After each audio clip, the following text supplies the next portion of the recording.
La Celestina es una de las obras más importantes del siglo XV. La primera edición apareció en 1499 con el nombre de Comedia de Calisto y Melibea. Aparecía estructurada en 16 actos. En las segundas ediciones, de 1502, apareció la obra como Tragicomedia de Calisto y Melibea.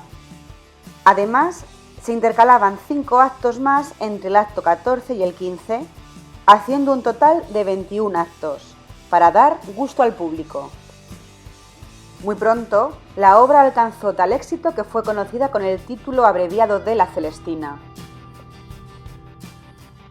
Su autor fue el bachiller Fernando de Rojas, perteneciente a una familia de conversos, y cuyo nombre aparece en el prólogo en unos versos acrósticos. Estos versos aparecen en una carta del autor a un amigo suyo, donde le va contando por qué se decidió a continuar escribiendo la tragicomedia de Calisto y Melibea. La obra ya estaba empezada. Cuenta que él se encontró el primer acto y que tras observar que no estaba firmado, decidió continuar escribiendo.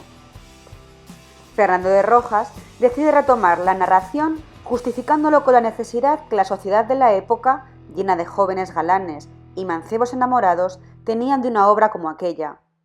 La utiliza con el fin didáctico de prevenir a la juventud de caer en la obsesión por una persona. Calisto, un mozo inteligente y de clase alta, ha conocido en una huerta, algo alejada de la ciudad, a Melibea y se ha enamorado perdidamente de ella. Vuelve a encontrarla en la ciudad, cerca de la iglesia, y le comunica sus sentimientos, pero ella lo rechaza. Cuando Calisto vuelve a casa y confiesa su amor y su pesar a uno de sus criados, Sempronio, éste le propone que utilice a la vieja Celestina como intermediaria, para que suavice la aspereza de Melibea. Celestina logra entrar en la mansión de Melibea e intercede en favor del enamorado. Consigue vencer su esquivez y la joven corresponde a Calisto. Sempronio y Pármeno, sus criados, de acuerdo con Celestina, desean explotar la pasión de su amo, que había ofrecido a la vieja una cadena de oro si lograba sus propósitos. Los criados reclaman su parte a la vieja, que se niega, la matan y huyen, pero son apresados y muertos por la justicia. Calisto suele visitar a Melibea trepando a su jardín por una escalera de cuerda. Estando en él, se produce en la calle una pelea. El joven, pensando que uno de sus nuevos criados tiene problemas, desea intervenir en ella y al bajar por la escalera cae al vacío. Calisto muere y Melibea, al saberlo, sube a una torre y se arroja desde lo alto. La obra termina con el llanto de Pleberio, padre de Melibea.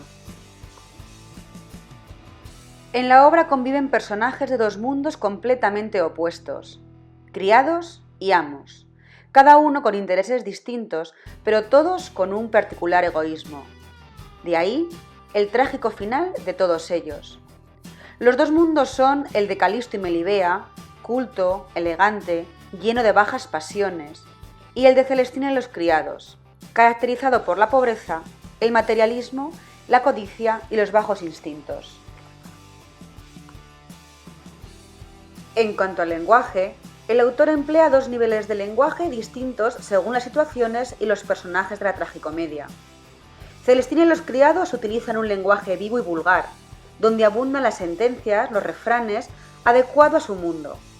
No impide que la vieja sea capaz de usar un lenguaje más elegante cuando le interesa, por ejemplo, cuando habla con Melibea o con Calisto. Estos y los padres de Melibea, por el contrario, emplean un lenguaje culto y elevado, acorde con su condición social.